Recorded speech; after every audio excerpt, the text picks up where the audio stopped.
Salut à tous, on se retrouve sur le petit plateau, pour débriefer ce Giro d'Italia qui a tenu certaines promesses, pas toutes. On va, passer en revue évidemment tout ce qui s'est déroulé pendant 3 semaines.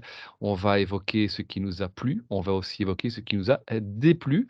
Et Alexis, pour rentrer directement dans le vif du sujet, tu avais une question en particulier? Oui, tout à fait. Bonjour à tous, bonjour à toutes. Romain, Damien, je sais qu'en face de moi, j'ai 2 amoureux du Giro. On en parlait, hein, dans le podcast de présentation. Vous aviez beaucoup d'attentes tous les 2, moi aussi, pour ce Giro. Certaines ont été, rencontrées, beaucoup ne l'ont pas été. Du coup, je vais vous demander si vous deviez donner une cote sur 20 à ce Giro, alors elle peut être pondérée par rapport à vos attentes, elle peut aussi être générale. Quelle cote vous donneriez pour ce Giro? Sur 20, tu as dit? Oui, sur 20. OK. Bon, ça peut être sur 10, hein. Heu, non, j'hésitais entre 3 et 3,5 sur 10. Je vais partir sur 7 sur 20, allez. OK. Oh! Oh, Ou ouais. c'est haut ou ce n'est pas haut. Bah, je te propose d'argumenter après qu'on ait donné les Oui, oui. nôtres alors, Bien sûr, oui, oui. Je laissais chacun donner ses cotes et puis, Ouais, je non, j'ai quand même été, chercher plus haut que toi, j'ai mis 10, la juste moyenne, 10/20. ouais, moi j'ai mis la moyenne aussi, 10 pour les raisons que je vais citer, tout à l'heure. Et qui sont? OK. Bah, qui sont, voilà, évidemment pas plus que 10 parce que j'ai été très déçu, aussi pour des raisons, que le Giro ne maîtrise pas, c'est-à-dire, le Covid.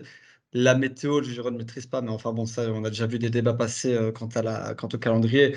On aura peut-être l'occasion d'en reparler. Mais aussi oui, parce que, au final, le parcours a fait, je pense que la course a été très attentiste. Ça m'a énormément déçu, mais après j'ai mis la moyenne parce que, on a quand même vu des chouettes bagarres entre les échappés. On a eu un Giro entre sprinteurs qui a été extrêmement intéressant. Chaque sprint a été, remporté par un autre sprinter. Voilà, donc on a eu quand même quelques belles batailles, entre baroudeurs et entre sprinteurs. Quelques chouettes révélations aussi, chouettes, des coureurs qui m'ont beaucoup plu à titre personnel. J'en parlerai également aussi, donc la moyenne, mais avec beaucoup, beaucoup, beaucoup de déceptions quand même. Ouais. Beh, pour rester dans cette idée de moyenne, effectivement, je suis aussi parti sur, ce côté, hein. On vient de vivre, un Giro, gloire et désillusion, hein. Il y avait un petit peu de tout. Il y a effectivement, je pense, eu pendant 9 jours beaucoup de choses à voir. Jusqu'à cette première journée de repos, fatale évidemment pour cause de Covid à Remco. Alors forcément, quand on est belge et qu'on suit le cyclisme, on est déçu bien évidemment de ce retrait, mais je pense que ça a vraiment pesé aussi sur la suite de la course et on a vraiment eu un Giro à 2 vitesses où après on a eu pratiquement, 10 jours, sans réel intérêt, si ce n'est effectivement celui de voir un peu autre chose. Comme on le disait, Aurélien Paré-Peintre est le premier coureur à gagner en World Tour. C'était sur la 5e ou 6e étape, je ne sais plus exactement, mais donc le premier coureur à gagner en World Tour depuis l'échappée du jour. C'était quand même assez révélateur et puis après, on n'a eu que ça, en fait. On n'a eu que des Mmh. échappées qui allaient au bout et quelque part, ça montre que ce printemps, en tous les cas, nous a habitués à quelque chose de fondamentalement différent. Cette bagarre, avec les fantastiques comme on aime les appeler. Beaucoup s'en sont plaints en disant que ça tuait un peu le cyclisme. Ben voilà, une fois qu'il y a pas de fantastique, une fois qu'il n'y en a plus aucun, parce que Roglic n'était pas fantastique sur ce Giro, eh ben, on se rend compte qu'en fait, il faut aller chercher son pied ailleurs et ben, voilà, on a, tu l'as dit, hein, des circonstances, à la fois très compliquées, mais donc du coup atténuantes aussi pour les coureurs en termes de météo, en termes de Covid, qui font que ce Giro, n'a pas eu du tout le succès, l'ampleur, le spectacle qu'il aurait pu, qu'il aurait dû avoir. Mais comme c'est essentiellement, je pense, dû à ces conditions, c'est pour ça que j'ai quand même été chercher la moyenne. Mais c'est amusant parce que je comptais justement dire dans mon argumentation que, le 6 ou 7 sur 20, je vais rester sur 7, mais j'étais prêt de mettre 6, hein, heu, n'est je ne l'impute pas aux coureurs, en tout cas pas totalement. On peut regretter peut-être l'attentisme de l'un ou l'autre, mais pas plus que ça, parce qu'il y a des choses qui expliquent. Il me semble qu'ils avaient un niveau assez homogène aussi, donc ça n'aide pas à jouer offensif. On peut reprocher des choses à l'organisation, du Giro, au parcours, oui peut-être. J'entends ce que tu dis Alexis, on était tous d'accord là-dessus que ça pouvait bloquer la course et ça a certainement joué. Mais de nouveau, le niveau homogène, plus des Mmh. abandons, je sais pas, moi, si Remco est toujours là avec beaucoup de temps d'avance, peut-être que ça se passe pas comme ça. On n'attend peut-être Tout à pas le fait. dernier chrono. Donc c'est aussi indépendant de leur volonté et bien entendu la météo. Oui, on peut encore parler du calendrier. Oui, ça arrive souvent des soucis, météo sur le Giro, mais là, c'était quand même assez exceptionnel, hein. Les pauvres, quoi. Quand je les revoyais Ouais. partir chaque jour, j'avais de la peine pour eux, c'était catastrophique, donc moi, je mets une cote, dégueulasse, j'en suis bien conscient, mais j'ai un peu de la faute à personne. Après, on me Ouais. dit: «Est-ce que ce Giro, tu l'as aimé?» Bah, je l'ai aimé à hauteur de 6 ou 7/20. Ouais, les échappées, c'est bien, hein. Ça fait plaisir de voir les échappées qui gagnent, mais les échappées tout le temps, au final, bof, quoi. Honnêtement, Sans bof, rien moi, c'est derrière, pas quoi. c'est pas le cyclisme que j'aime le plus et en plus, sans rien derrière. À la limite, effectivement, que les échappées gagnent, mais que tu aies de la bagarre derrière, pourquoi pas? Sauf que derrière, il y avait jamais rien. Alors, j'ai hésité entre 6 et 7, bah, je mets 7 pour le chrono, quoi. Le dernier chrono qu'on a beaucoup critiqué, qui nous a quand même valu, un spectacle avec, une histoire, de film hollywoodien, qui a quand même été assez extraordinaire. Là, j'avoue, j'ai vibré. Donc, c'est peu, hein, sur, 3 semaines, mais là, j'ai bien vibré. Donc voilà. En gros, je rejoins un peu ce que Enzo avait dit. Je ne sais pas si vous aviez vu passer le tweet. Je suis assez d'accord avec lui qu'il y a différents, éléments qui ont amené à Giro assez triste, en termes de spectacle. Mais voilà, le constat est que c'était assez Ouais. triste en termes de spectacle. Oui, donc comme tu le dis, c'est pas forcément dû aux coureurs. Après Romain, tu as dit quelque chose que je trouve assez intéressant. Tu as dit que Roglic n'était pas un fantastique sur ce Giro. Moi, j'ai une question parce que Roglic, moi, il y a encore 1 an, j'étais persuadé qu'il pouvait rivaliser avec, Pogačar et a fortiori avec, Vingegaard. Je suis loin de penser ça à l'heure actuelle. C'est assez paradoxal parce que Roglic, il fait un sans faute cette année. Il gagne tout. Voilà, il a gagné tous ses objectifs et pourtant, avec tout le respect que je dois à Geraint Thomas, le grand Roglic sur ce parcours-là, pour moi, il a beaucoup plus que 14 secondes d'avance sur Geraint Thomas à la fin de ce Giro, attentisme ou pas. Donc, est-ce que selon vous, le grand Roglic n'est plus? Ou est-ce qu'on pourrait encore le retrouver? Il y a quand même plusieurs facteurs. Le premier, c'est que il est arrivé avec une équipe qui était, avant même le départ, fort diminuée, hein. On se rappelle quand même que tous les mecs qui ont dû, ne pas prendre le départ, hein, les Kelderman, Tratnik, c'est quand même des gars qui auraient été ses premiers lieutenants en montagne et autres, à Ouais. part finalement Sepkus, heureusement, il restait encore l'américain. Donc il y a déjà ça. 2e chose, il y a, je pense, le fait qu'il n'était pas si bien. On l'a vu en début de tour, oui, il a un moment été prendre quelques secondes, mais dès le premier chrono, on s'est dit: «Ouh là là, il s'effondre, c'est pas le Roglic qu'on connaît». Hem, je dirais qu'on a eu cette fois un Roglic qui était peut-être excessivement malin, Mmh. hem, qui ne s'est jamais alarmé, mais on connaît sa force de caractère. Et qui, je pense, a effectivement compensé une une forme, un talent qui est, bah, malheureusement pour lui et pour ses fans, sur le déclin. Il a su le compenser par un calcul, je ne vais pas dire à la seconde près, mais avant même, le départ du chrono, tout le monde pointait Thomas, hein. C'est presque une «surprise» entre guillemets qu'il gagne ce Giro. Mmh. Quand on voit où on en était, arrivé au sommet des Trésimées donc voilà, je pense qu'effectivement, il y a un déclin qui est amorcé, sans doute déjà depuis un petit moment, hein, mais ici on en a eu la preuve. Alors qu'est-ce qu'un Roglic au sommet de sa forme aurait fait? On ne le sait pas. Qu'est-ce qu'un Evenepoel, qui serait resté soit sans Covid ou malgré le Covid aurait pu faire? On ne le saura jamais évidemment, mais on a quand même l'impression que on a ici un vainqueur qui effectivement s'en sort bien et si ça a été Thomas, ça aurait été la même chose, si ça a été Almeida, ça aurait été la même chose. Après de nouveau, c'est pas pour toujours venir avec ça, mais je pense qu'on ne mesure pas assez le supplice qu'ont été les 10 premiers jours de course, Mmh. à C'est être vrai. trempé tous les jours, du début à la fin. Ça a été un enfin, quand moi je vais rouler dans ce temps-là pendant 1 heure, c'est un calvaire. Alors je sais que c'est leur boulot, qu'ils sont payés grassement pour ça, mais ça doit rester malgré tout un calvaire pour eux aussi et quand c'est sur 10 jours comme ça laisse des traces à la fois physiques et sans doute aussi psychologiques, hein. On a rarement eu Mmh. effectivement un Giro sans âme comme on a eu cette fois-ci. Peut-être qu'il y a eu du spectacle, pas celui qu'on aurait espéré, mais il y a pas eu d'âme surtout dans le Giro. Moi, je suis d'accord avec tout ce que tu as dit, Romain, sauf un truc qui m'a marqué dans toute ton argumentation sur Roglic, c'est quand tu dis qu'on a eu ici la preuve qu'il était, sur le déclin. Moi, je ne prendrais pas ce Giro comme preuve, mais j'aurais du mal à répondre à la question d'Alexis, comme j'avais déjà du mal avant ce Giro, en fait. En fait, Roglic, il a toujours, ces derniers temps, des circonstances atténuantes, toujours. Il en a encore cette fois-ci. Tu as parlé de l'équipe, mais on n'oublie pas aussi qu'il a chuté. Mmh. OK, il n'était pas super bien parti, mais moi, je voyais une montée en puissance qui s'amorçait quand même. Alors, c'est pas du grand Roglic pour être pris par Tao et Thomas là sur l'étape où il essaye quelque chose, mais on était encore loin de l'arrivée. Donc, j'avais vraiment l'impression que la forme allait monter. Et puis, il a chuté. Et comme pour d'autres, on ne sait pas quelles sont les conséquences de la chute. Est-ce qu'on n'a pas du grand Roglic parce que c'est le Roglic de maintenant? Je ne l'exclus pas du tout. Mais est-ce qu'on n'a pas du grand Roglic parce qu'il a chuté et qu'il y a eu des conséquences? Ben, je ne l'exclus pas du tout. Et le problème, c'est que ça, en fait, à chaque fois, il y a quelque chose avec Roglic, ou bien il est hors prise, ou bien il a chuté, ou bien il a eu une grave blessure avant, ou bien. Après, il est clair que du grand Roglic, je ne me rappelle pas depuis quand je l'ai plus vu. Le vrai grand Roglic, ça fait longtemps. J'ai aussi l'impression qu'il y a un déclin, c'est pour ça que je dis que je suis d'accord avec tout ce que tu as dit. Juste sur le côté preuve, je ne sais pas. J'attends encore de voir, encore une fois, mais peut-être qu'il va encore peut-être tomber ou quelque chose qui Mmh. justifiera que. Euh, mais voilà, j'aurais un peu du mal à l'écarter de la catégorie fantastique.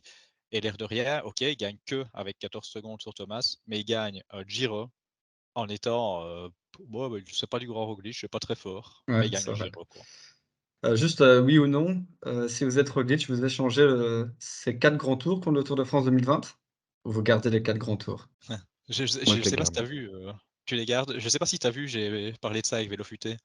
Ouais. Euh, Moi, je pense que j'en sais rien, je suis pas cycliste pro. En tout cas, j'ai vraiment l'impression que dans le peloton, les avis même des coureurs pro seraient partagés.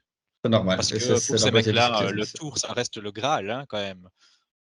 Et après, c'est 4 grands tours. Donc, je sais pas. En fait, moi, j'ai peut-être un problème avec la Vuelta, que j'arrive pas à mettre très Ouais. prestigieuse. Donc, c'est vrai que finalement, les Vuelta ne m'apportent pas grand-chose. Par contre, le Giro, c'est déjà bien. Allez, j'échange. Je prends le Échange. Giro. Ouais. Et c'est on va pas en parler pendant des heures, mais c'est une des raisons pour lesquelles, selon moi, ça se fera jamais l'échange, Vuelta-Giro sur le calendrier. Parce que est-ce que la Vuelta, elle souffre pas de cette réputation parce que c'est le troisième grand tour, que c'est le tour, où vont ceux qui ont raté leur année, où vont ceux qui se découvrent comme Evenepoel, comme Pogacar avant? Est-ce que c'est pas le calendrier qui fait ça aussi et voilà, qui ferait que le Giro n'accepterait pas d'échanger? Beh, je vais laisser Romain va avoir une belle argumentation. Moi, je vais répondre très court. Parce que je vois bien, il dodeline un peu de la tête, il va. Heu, Moi, je suis d'accord. Place sur le calendrier. Alors, avec les conséquences que ça a, que du coup, historiquement, maintenant, ça a moins de prestige. Donc, je suis pas Ouais. sûr que si tu inversé dans le calendrier, elle gagnerait beaucoup en prestige. Mais je pense que tout vient de là, effectivement, que c'est le troisième grand tour et c'est le grand tour de consolation pour essayer de se Mmh. rattraper. Mais ça, c'est inévitable, c'est le grand trou de consolation, et je pense qu'il suffit de regarder le palmarès, on n'a pas un palmarès comme celui qu'on a au Giro et je parle même pas évidemment celui du Tour. Hem, je crois que c'est juste une question, oui, de «réputation» entre guillemets, et je pense pas qu'inverser les 2 grands tours aura une incidence, ni sur la Volta, ni sur le Giro. Parce que si on inversait le Giro et qu'on le mettait en fin de saison, on le voit avec les courses italiennes de fin de saison, il y a quand même encore un attrait du peloton. Je ne vais pas dire que certains coureurs misent tout là-dessus, mais autant des coureurs misent leur saison, on l'a vu qu'avec Remco, sur le Giro, certains misent tout pardon, sur le Tour, mais personne ne mise sa saison sur la Volta. Si on inversait, est-ce que vraiment des coureurs miseraient sur la Volta? Je suis pas certain. Juste pour une question d'aura, je crois. Alors qu'en réalité, le Tour d'Espagne est aussi beau, et chouette à voir finalement que les autres, hein. Mais, tout vient, je pense, d'une question, oui, d'aura. Ça me fait penser un petit peu au fameux, débat sur, est-ce qu'il faudrait un sixième monument? On a ici, 3 grands tours et quelque part, c'est peut-être, oui, le 3 grand tour, qui n'est pas à hauteur des autres, mais c'est un grand tour. Là, on n'a pas la possibilité de choisir des monuments parmi les grands tours, donc mais c'est clair qu'il est un cran en dessous des autres. Bon, on a aussi beaucoup vu les questions et ça irrite parfois aussi qu'on se la pose. Est-ce que Remco aurait gagné? Est-ce que le tour aurait été différent avec Tao, avec les autres? On peut y répondre, on peut aussi, voilà. Je pense qu'on a tous le même avis là-dessus, mais qu'est-ce que vous en Pas pensez? sûr. En tout cas, sur le scénario du Giro, est-ce que le scénario aurait été différent si Remco était resté? Oui, Ah oui, mais moi j'ai pas envie de parler que de Remco en fait. Oui, non, mais Parce que bien sûr. c'était dans mes déceptions. Moi je suis aussi frustré par l'abandon de Tao que celui de ah ouais, Remco, Je suis d'accord. presque plus, ouais, presque plus, j'en sais rien en fait. Mais moi, le mec qui m'a le plus bluffé, ça veut pas dire que je le voyais gagner et que je voyais pas Remco gagner, mais c'est Tao. Alors lui, il m'a totalement épaté sur les chronos. Il est revenu facile sur Roglic quand Roglic a voulu faire la différence. Je le sentais, mais gros comme une maison. Et alors, aux questions scénario, avec un Thomas à ce niveau-là qui jouait la défense, Mhm. j'ose espérer, après on parle Ah d'Ineos, bah, hein, donc je ne suis sûr de rien, mais j'ose espérer que Tao aurait été offensif. j'ose espérer aussi. Il avait un Et statut à encore, prouver, Tao, en c'est ça, plus. et encore plus si tu as les deux dans la course, c'est-à-dire que si tu as encore Remco, où là il faut reprendre du Bien temps, sûr, bah, Tao était l'attaquant désigné, ça c'était sûr et certain. Donc ça me avec ces semble deux-là, évident. ouais, avec ces deux-là, je crois qu'on aurait vraiment eu autre chose comme spectacle, même si la pluie les aurait tout aussi trempés. Et il ne faut pas non plus négliger ça. À nouveau, on Mhm. y revient, mais je crois que ça aurait bougé beaucoup plus. Et ouais, ça aurait été intéressant. En fait, Tao, je le voyais capable de gagner et j'y croyais vraiment fort. Et Remco, je suis frustré parce qu'on ne sait toujours pas. Bon, je l'avais C'est mis vrai. vainqueur au départ à 51%, donc je crois qu'il peut le faire, mais on a une petite interrogation qu'on n'a peut-être pas hein, au niveau de Tao. On ne sait toujours pas, dans une semaine comme ça, une troisième semaine, que ça aurait donné.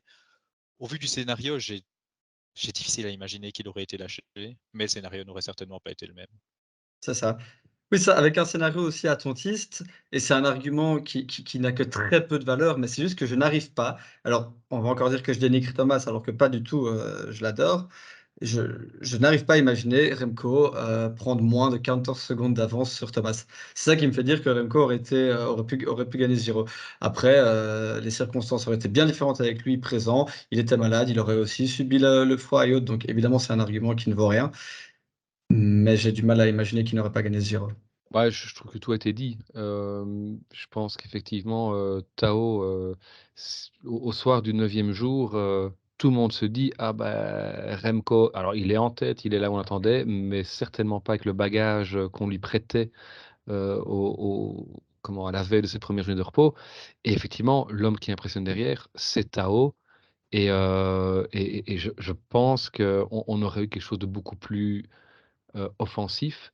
Alors, je ne dis pas que Remco ou Tao auraient attaqué dans les avant-derniers cols de chaque étape, hein, mais Mmh. au moins, on aurait eu de la bagarre entre les favoris, je pense, dans les 600 derniers mètres de chaque, dernière ascension, 8 minutes après les échappées. Là, on n'a même pas eu ça, en fait. Donc, là, ça aurait certainement changé quelque chose. Après, ce qu'il aurait gagné, honnêtement, j'en sais rien. J'en sais rien parce qu'on ne le sait pas, on ne le saura jamais. Il avait en tous les cas les armes pour le faire. Il a montré que là où on attendait, il était, il répondait présent, qu'il ne décevait pas, et j'irais même plus loin, je dirais, voilà, c'est vrai qu'il prend qu'une seconde à Thomas sur le second chrono, oui, mais avec le covid, quand on a vu tous sa tête après, on s'est dit: «Ouh, qu'est-ce qu'il vient de prendre 20 ans, d'un coup, il y a quelque chose qui n'est pas normal». Lui-même dit: «Je n'ai jamais roulé aussi mal». Enfin, mais il gagne un chrono face à des mecs qui sont pas non plus, enfin, c'est pas des amateurs, hein, donc voilà, on a toujours ce manque de vraiment de pouvoir comparer Remco au tout meilleur dans la haute montagne sur le long terme. C'est vrai. On l'avait vu face à des Mas, des Ayuso, des Rodriguez l'année passée, mais pas face à Roglic en fin de tour. Ici, ben, on ne l'aura pas vu non plus. Visiblement, de ce que je crois comprendre, on devrait le voir en 2024 sur le Tour apparemment. Ça, c'est encore autre chose évidemment. On est tout aussi perdu qu'avant le Giro. Ouais, ouais, ouais. Après voilà, il y a eu effectivement, bah, Remco, Tao, on a cité, bah, Roglic, Thomas, il y en a évidemment beaucoup d'autres et comme on le disait, c'est un Giro qui a permis aussi quelque part de mettre en vitrine ou en valeur d'autres coureurs qu'on n'attendait pas forcément. Heu, Est-ce que, je propose de faire un petit jeu, Mmh. quels sont finalement les 3 coureurs, qui peut-être ont été pour vous la révélation de ce Giro? C'est-à-dire les 3 coureurs que vous n'attendiez absolument pas au niveau où on les a vus, sur ces 3 semaines. Oui, bah, je vais tricher avec la troisième place, je vais dire un peu d'Italie, je vais peut-être un petit peu expliquer après. En numéro 2, j'ai hésité à le mettre en numéro 1 en fait avec ces 4 deuxièmes places, d'étape. Vous voyez de qui je parle, bien entendu.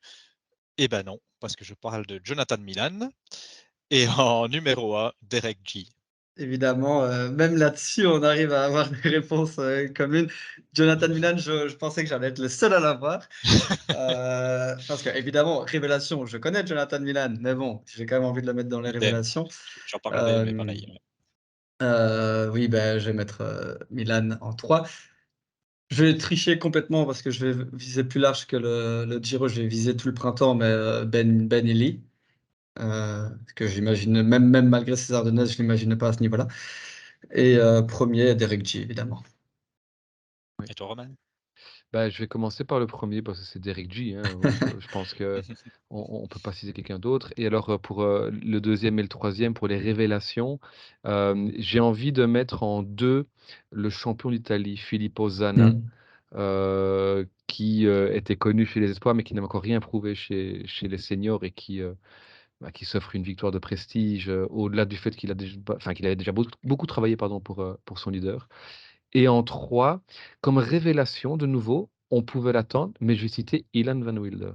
Moi, je vais rebondir sur Zana alors, puisque j'ai dit un peu d'Italie. Fatalement, il faisait partie d'un peu d'Italie. L'Italie, en fait, c'est quand même une nation, une très grande nation du cyclisme qui est sur le déclin depuis un moment. Et la révélation pour moi, c'est que finalement, ils ont gagné pas mal là sur ce Giro. On a eu du Baïs, on a eu du Zana, on a eu du Milan, fatalement, on a eu Daine, j'en oublie peut-être. Et alors, si je devais sortir un nom vraiment en révélation et qui tombe dans un peu d'Italie, c'est Frigo.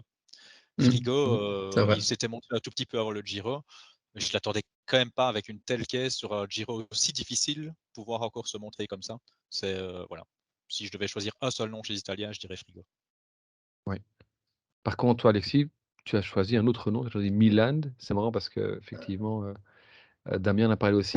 Pourquoi Milan alors, Bah, simplement parce que, voilà, comme je disais, je connaissais Milan, je connaissais son potentiel, mais je ne m'attendais pas, très honnêtement, et c'est peut-être ça aussi une petite définition de révélation, je ne m'attendais pas à ce qu'il soit aussi rapide, en vitesse pure, pendant si longtemps, dès cette année. Donc, révélation, Jonathan Milan. Pour moi, ça rentre totalement dans le cadre révélation parce que, effectivement, comme Alexis dit, on le connaissait, mais on ne s'attendait pas à ce qu'il aille si vite. On ne s'attendait pas peut-être à ce qu'il encaisse aussi bien la montagne. Mmh. Et moi, je voudrais quand même voir qui avait parlé de Jonathan Milan pour le maillot cyclamen. Et il était en tête avant l'abandon des Groves et des Pedersen. Moi, j'ai une pensée ici pour Vincent du coup tordu, qui avait voulu évoquer son nom. Je ne suis pas sûr qu'il avait cité, mais je sais qu'il parlait de lui quand ils ont fait leur preview avec Enzo et Tib. Mais à part lui, j'ai entendu personne qui parlait de mmh, Milan pour le cyclamen. Donc, pour moi, oui, Mmh. révélation, même si on le C'est vrai. connaissait. ouais, ouais. Moi, j'ai voulu, pointer, Ilan Van Wilder, hein, en 3 parce que, alors 12e, au classement général, c'est un beau classement. On aurait voulu le voir plus haut, mais il faut pas oublier qu'il a travaillé quand même pendant les 9 premiers jours pour son leader.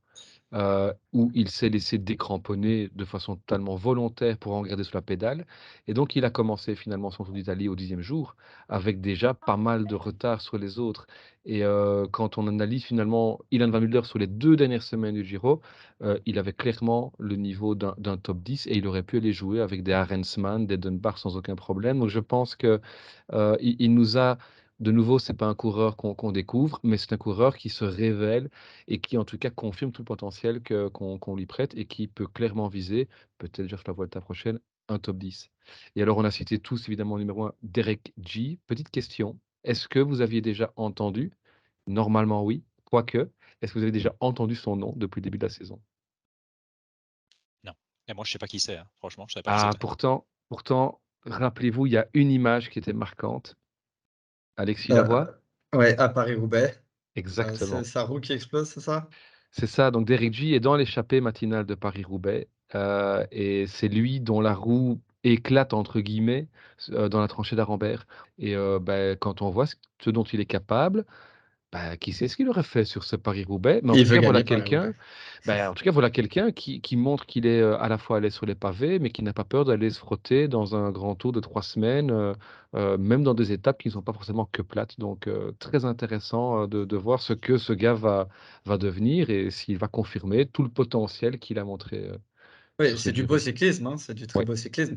Pour répondre à ta question, j'ai fait le lien, là, à l'instant, quand tu as demandé si on avait déjà entendu parler de lui. Mais sinon, non, je connaissais pas Derek J, évidemment.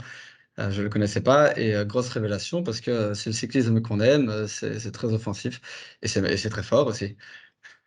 il nous a fait une Van Aert, hein, C'est ça, tout à fait. Je pensais à ça à aussi. Et alors, l'attaque tous les jours. je parlais de Ben Eli, mais j'aurais peut-être pas dû parler aussi de Dunbar, que j'attendais pas du tout à ce niveau-là, et de Nico Dens aussi, qui a quand même gagné 2 étapes. Je pouvais pas m'attendre à ça. Mais peut-être qu'ils sont tes coups de cœur, parce que c'est l'occasion de passer sur Peut-être! une deuxième rubrique. Quels seraient les 3 coups de cœur de votre Giro 2023? Je vais mettre en premier lieu, Lorenz de Plus. Alors là, Ouais. mais largement, devant les autres. Heu, Vraiment, je ne m'attendais pas à le voir à ce niveau-là. Hem, ah, je vais mettre, Thomas, parce que je m'attendais pas non plus à ce qu'il puisse, avoir ce niveau-là.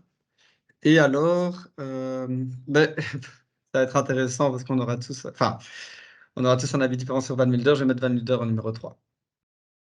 Je vais quand même faire Ok. parce que je j'ai pas, d'histoire particulière avec lui du tout, mais je vais quand même faire une mention honorable pour Thibaut Pinot parce que je me moque souvent de lui en off, mais j'avoue que jamais je me serais attendu à ce qu'il soit autant à l'avant et qu'il ait une si belle, place finale, donc je dois avouer que j'avais tort à ce niveau-là. Alors, j'assure tout le monde qu'on ne s'est pas concerté, mais magnifique transition d'Alexis et passe décisive pour Dame qui a mis dans ce numéro 3 de son classement Thibaut Pinot.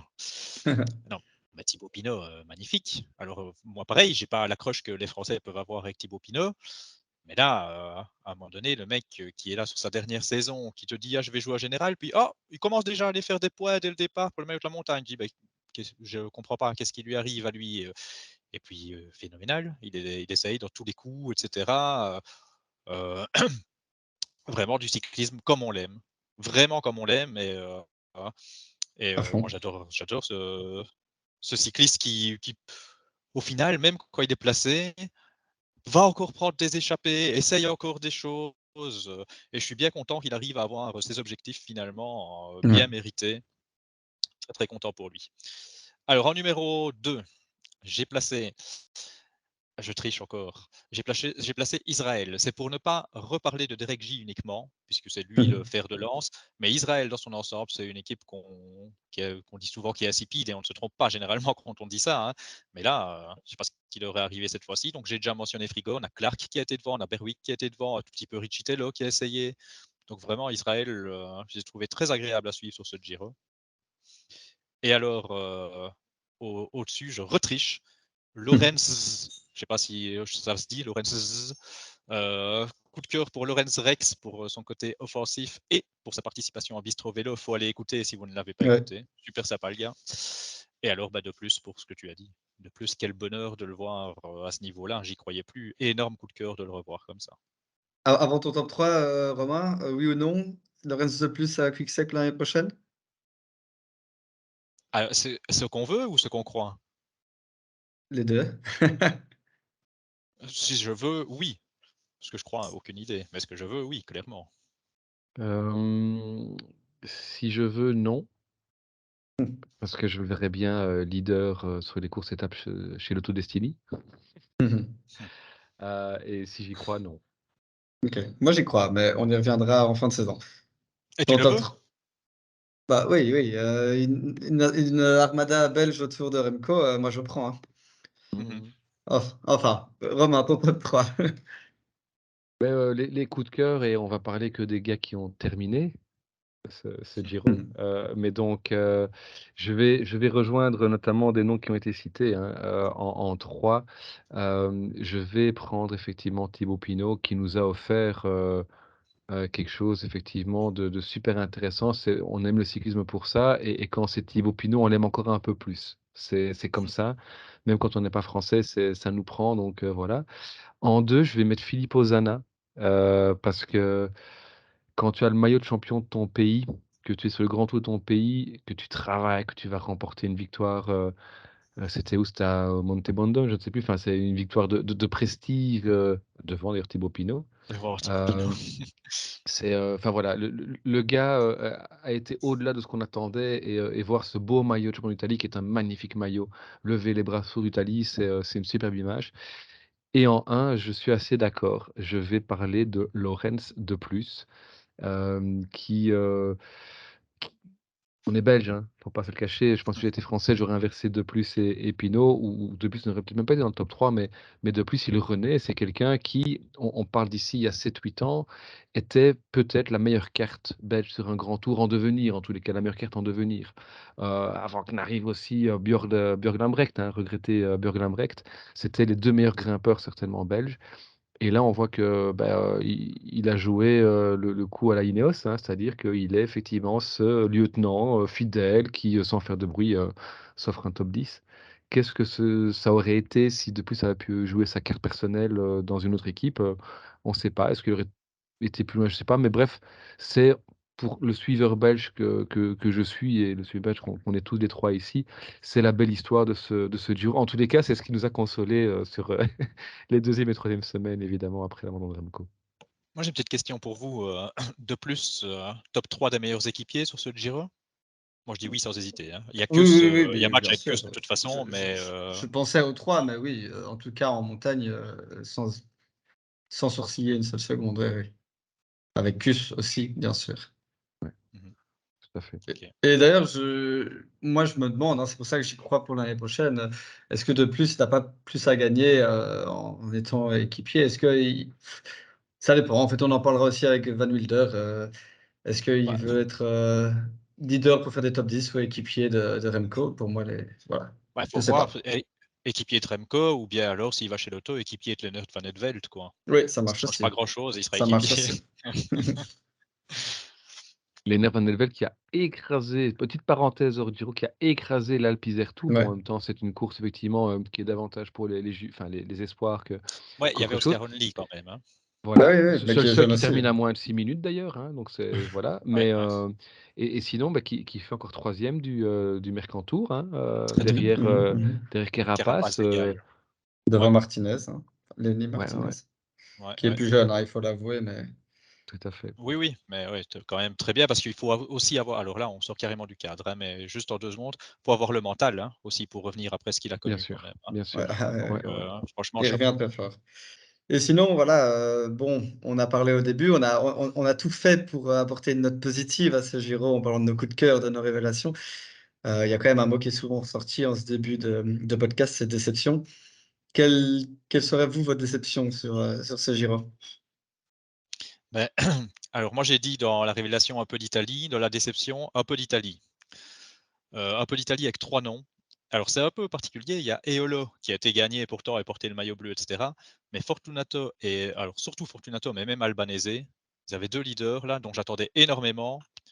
Fantomatique. Albanese, on l'a un tout petit peu vu, mais pour moi, il s'est planté sur les choix qu'il a fait. Après, de nouveau, ils étaient peut-être pas bien, et cetera, hein, je ne leur jette pas la pierre et je vais le préciser une fois pour toutes, déjà pour toutes les déceptions, on ne connaît pas l'état des coureurs dans lequel ils étaient et tout ce qu'ils ont fait, peu importe, c'était extraordinaire déjà de rallier l'arrivée. Mais j'en attendais plus et en 3e homme dans ce top d'Italie, Lorenzo Rota, ça aurait été bien qu'il soit quand même sur le Tour d'Italie. Moi, je pensais qu'il participait Mmh. et ah bah, il y était. Bon, apparemment, il y était, mais je sais pas, je l'ai pas vu. Donc voilà. Alors sinon en 2, bah, Alexis, tu as vendu un tout petit peu la mèche. Sorry. Dylan Van Wilder, alors on le retrouve donc Ah dans oui? tous nos classements. Ouais, alors en déception, j'explique tout de suite hein, un petit peu pourquoi. Pas du tout en déception, sur son niveau. Je trouve qu'il a confirmé tout son potentiel. On a là, quelqu'un qui est prêt à jouer même sur des grands tours et que j'aimerais voir rouler pour lui. Mais pourquoi en déception? Parce que quand tu es si loin, on l'a vu avec Pinot qui était plus près, mais prends une échappée, mon Dieu.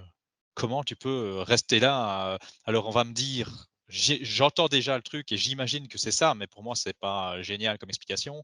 Il veut peut-être voir ce qu'il vaut à la pédale face aux meilleurs en restant avec les leaders, vraiment jouer contre eux de manière régulière, si je puis dire. Mais bon, va chercher ton top 10, va chercher une étape peut-être, prends-les, les échappées. Moi, j'étais vraiment très, très, très déçu Je ne le critique pas ici et je ne sais pas même si ça n'a pas été demandé, j'en sais rien, hein, je sais pas ce qu'on leur a donné comme consigne, mais c'est une déception personnelle. C'est pas lui qui est décevant, c'est une déception personnelle de ne pas l'avoir vu aller devant Ouais. et nous avoir fait vibrer peut-être pour une victoire d'étape et aller chercher ton top 10 à coup d'échappée, quoi. Si je puis juste me permettre, je comprends Bien totalement sûr. ta déception. La réponse que tu donnes est une réponse évidemment évidente, mais moi j'ai envie d'aller plus loin. Je ne pense pas que, ce soit lui qui voulait se prouver à lui-même qu'il pouvait, enfin ce qu'il pouvait faire, parce que je pense qu'il c'est quelqu'un qui a beaucoup de confiance en lui et il savait qu'il allait être aussi fort. Je pense qu'il voulait prouver à Patrick Lefevere parce qu'ils sont en train de négocier sa prolongation de contrat et il veut, Patrick l'a dit, il veut des assurances, voilà, certaines garanties comme quoi il pourrait être leader sur certains tours, notamment la Vuelta. Et je pense que c'est pas à lui-même qui voulait le prouver, mais c'est à Patrick pour lui dire: «Sur cette Vuelta, je veux être le leader et je veux avoir des lieutenants pour moi, sinon je pars». Je pense que c'est Et ça, c'est plutôt ça. est-ce que ça prouve plus ce qu'il a fait que de prendre une échappée, d'aller se replacer et du lendemain essayer de tenir, les roues, enfin, comme Pinot a pu le faire, par exemple? Je sais pas si ça Oui, prouve tellement plus, moi, hein. à son âge, je pense que, voilà, s'il se rend compte qu'il peut pas gagner de grands tours, il fera comme Pinot a fait cette année. Mais là, je pense qu'il a envie de montrer, qu'il peut, avec une bonne équipe parce que s'il veut gagner un grand tour, c'est pas en jouant les échappées. Donc je pense qu'il avait Oui, envie de oui, ça, prouver on est que d'accord. enfin Ouais. bon, voilà, Enfin, j c'est une hypothèse, hein, mais oui, oui, bah, j'imagine que après c'est je ça, parce que je vois pas pourquoi il l'aurait pas après, fait sinon. oui, oui, après je te rejoins. De toute façon, c'est ce que je disais aussi au départ. Je pense que c'est une question de prouver des choses, mais voilà, j'ai trouvé ça un peu dommage. Et OK, je je clôture comprends. vite avec, mon top 3 parce que je vais juste le citer parce qu'on en a déjà parlé. Ma déception numéro 1, c'était pas un coureur, c'était fatalement, les abandons. Remco Etao surtout, mais on en a parlé au début d'émission, donc je reviens pas dessus. Ouais, ouais, c'est difficile, d'en sortir 3. Hem, j'ai envie de parler de Jack Egg. Je veux pas être trop dur avec lui, mais voilà, il finit à 34 minutes. Alors peut-être, j'avoue qu'il y a certaines étapes que j'ai pas pu suivre, pour des raisons X, Y. Peut-être qu'il a perdu du temps là ou autre, pour des raisons que je ne connais pas.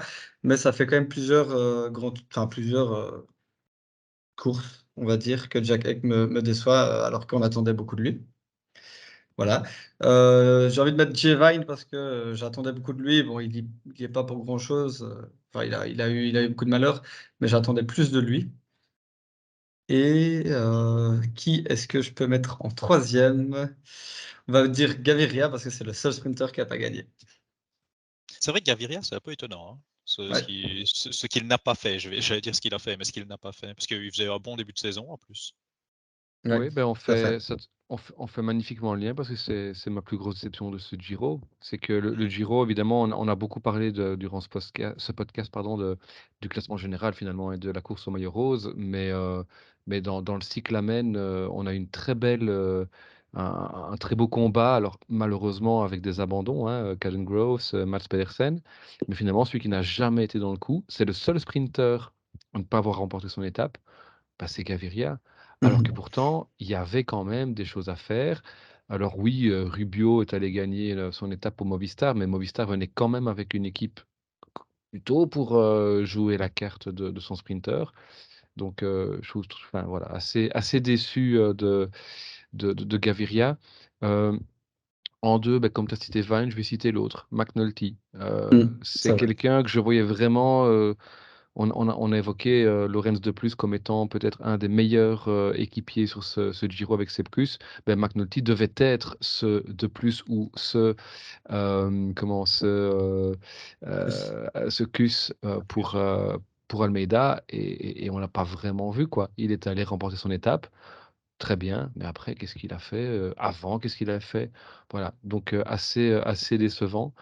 Et alors en 3, je rejoins Damien, Fortunato, assez curieusement, on l'attendait, alors évidemment, il avait la pression du Zoncolan et d'avoir, remporté cette victoire pour Riolo l'année passée sur le Giro. Mais cette année-ci, non seulement on ne l'a pas vu jouer la carte, des étapes, on l'a pas vu jouer le classement général, on l'a pas vu du tout. Et c'est vrai Mmh. il y avait énormément d'Italiens au départ de ce Giro. Il y en a plusieurs qu'on n'a pas vu. Bettiol, on l'a pas vu. Oldani, on l'a un petit peu vu, mais au final, il réussit quand même pas grand-chose. Donc voilà, je dirais pour, englober tout ça, je vais effectivement citer aussi Fortunato. Ouais. Et juste une petite réflexion sur, sur ce que tu dis. Bah, moi, j'ai parlé des abandons, mais comme tu le dis, on parle beaucoup du classement général. C'est vrai qu'on peut regretter aussi fatalement les abandons de Groves et de Pedersen pour le cyclamen. Ça, c'est quand même vraiment dommage. Et alors moi, j'ai une petite question pour vous, UAE. C'est quand même un peu marrant, leur manière de courir quand il y a pas Pogačar. Parce que tu parles du meilleur équipier, mais c'est incomparable avec la façon de courir de Jumbo et Ineos. Ils partent devant, là. Ils mettent chaque fois des hommes devant comme ça qui ils visent les étapes en même temps qu'un classement. Enfin, c'est quelque chose que tu verrais jamais quand Pogacar est là, en fait. Ils mettent pas des hommes devant pour relayer Almeida en cas d'attaque d'Almeida. Non, ils mettent des mecs devant, ils visent des étapes, quoi. Ils chassent des étapes. Je dis pas que c'est bien ou pas bien, en fait. Hein, c'est juste que ça m'interpelle. C'est peut-être même bien, en fait, dans l'absolu. Hein, Ouais. mais c'est assez interpellant, je trouve. Je pense qu'Almeida comptait beaucoup sur, ils l'ont fait à un moment sur Formolo, Vine et McNulty pour mettre un train à un certain moment. Et peut-être qu'il se débrouille bien seul aussi. Bah, en même temps, peut-être que s'il y a un coureur, dans le peloton qui même si voilà, c'était pas le Almeida de la Vuelta l'année passée, mais s'il y a bien un coureur qui n'aime pas suivre un train qui n'est pas le sien, Mm. Ouais, c'est lui et on aurait pu le mettre, tiens, dans les coups de cœur, l'attaque d'Almeida l'attaque qui Ouais, d'Almeida. décroche, tout le monde attend un oui, un duel, une bagarre entre Roglic et Thomas et c'est Almeida qui déclenche. C'était, c'est vrai. voilà, j'ai dû bien regarder mon écran pour être sûr que c'était bien lui. Mais c'est vrai que pour revenir sur ce que tu disais avec, UAE, je ne sais plus sur quelle étape c'est, mais, il y a un moment, hein, où c'est UAE qui fait le train sur le peloton, enfin dans le peloton pour revenir sur l'échappée et qui emmène l'échappée? C'est Ulissi. Ulissi qui en plus n'était pas le plus fort dans ces étapes. Donc très curieux. On a eu un petit peu, ce qu'on a pu voir avec Ineos sur les classiques. Une équipe qui court parfois un peu à contretemps, parfois qui court superbement, qui se cherche peut-être simplement aussi quand, son leader charismatique n'est pas là et qui a besoin de se réinventer et qui voilà, j'ai envie de saluer ça parce que je me dis que finalement c'est quand même, une volonté d'assurer aussi un peu le spectacle et de jouer aussi autre chose que l'attentisme pour aller, chercher une troisième place au général à la fin. Ouais. Après, se pose la question quand tu dis, ils se cherchent quand le leader est pas là, se pose quand même la question de l'osmose, derrière. C'est pas la première fois qu'on voit ça, hein. Une Oui. fois que Pogacar est pas là, quand les mecs allez, Vine par exemple, quand tu entends ses déclarations au départ, il est pas là pour jouer le Mhm. parfait équipier, hein. Quand tu avais eu Ayuso Almeida l'année passée ensemble, ça fonctionnait pas bien non plus, hein. Il y a quand même un problème, je trouve, dans cette équipe, à ce niveau-là. Ouais, ouais, tout à fait. Et sinon, voilà, on est assez d'accord sur une chose, c'est que dans les points positifs de ce Giro, bah, c'était les sprinteurs. Je pense que c'est peut-être la première fois depuis très longtemps, il faudrait demander à Tim qui tient beaucoup ça à jour. La première fois depuis très longtemps que chaque étape de sprint a été remportée par un sprinter différent. Et notamment Cavendish, la dernière. On se demandait si ça allait être lui ou Gaviria qui allait remporter la dernière. C'était Cavendish. Donc il est encore là, Cavendish, malgré un coureur historique, peut-être le meilleur sprinter de l'histoire. Est-ce que pour vous, Cavendish peut aller chercher cette 35e victoire au Tour? Mmh. Non. Non, mais moi je suis même pas nuancé. Après, j'espère que je passerai pas pour un con en juillet, mais Je non, suis assez il y d'accord aura avec toi il y pour aura en trop parler. de bons sprinteurs devant, non, j'y crois pas. Et il a pas de train aussi. Ouais. Oui et en plus, ceci dit, je vais peut-être passer pour un con parce que je rappelle quand même que quand je suis passé, chez notre ami Sacha Tavolieri, j'ai quand même dit: «Bon, Cavendish, de toute façon, il ne sera déjà plus là à Rome, hein, il ne verra pas Rome, il aura abandonné avant». Ben voilà, ça m'apprendra. Mais Romain? non, pareil, je le vois pas gagner sur ce tour et je souhaite qu'il ne gagne pas parce que Ouais. ça reste une icône pour nous Belges, même si évidemment on vit des cyclismes totalement différents. Voilà, mais sinon, sur vraiment si j'essaie d'être objectif le plus possible, je pense effectivement que, vu le parcours du Tour de France, qui est très montagneux, c'est vrai, mais qui possède aussi 7, 8 étapes capables d'offrir un sprint massif, on risque d'avoir parce qu'on n'a pas encore évidemment la start list, mais on risque d'avoir des équipes qui vont mettre le paquet pour le sprint aussi, avec notamment des Van der Poel, des Philipsen et compagnie qui, Mhm. voilà, c'est au moins du même niveau que les Milan, Groves, et Pedersen. Ouais, c'est sûr. Bah, justement, en parlant de Tour de France, c'est déjà bientôt. On se retrouve déjà bientôt pour allez, pas débriefer justement, mais pour parler de ce Tour de France. L'excitation monte petit à petit.